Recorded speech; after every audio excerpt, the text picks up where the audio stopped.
بسم الله الرحمن الرحیم. ګران کتونکو، تاسو ته نن په دې مختصر ویډیو کې د نارینه‌و د کفن طریقه ښایو. د نارینه‌و د کفن درې کپړې وي. اول چادر چې دا د سر نخپو پورې وي او د هغې نه غټ وي، دا به وغوړولی شي. دویم نمبر کې بیا پرتوګ چې هغې ته عربۍ زبان کې ازار ویل کېږي، دا په دې منځ باندې دغسې راشي. دریم نمبر کې بیا قمیص یعنې کورتا، دا په دې منځ کې د سر دپاره شلېدلی شوی ځای په هغې کې وي او دا به په دې ازار یعنې پرتوګ د بره واچولی شي.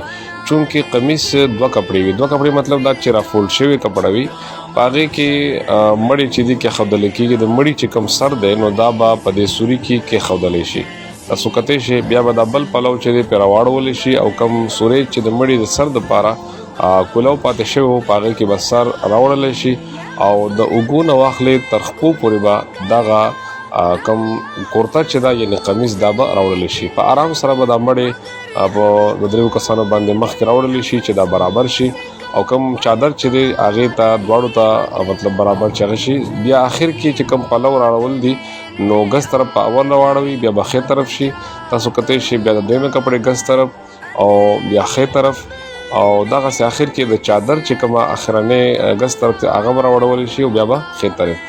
بیا لاندې چې کومې درې وړې شانې ټوټې کټ کړې شوي دي هغه به په دې طریقه باندې وتړلی شي او مړی تیار شو د کفن لپاره.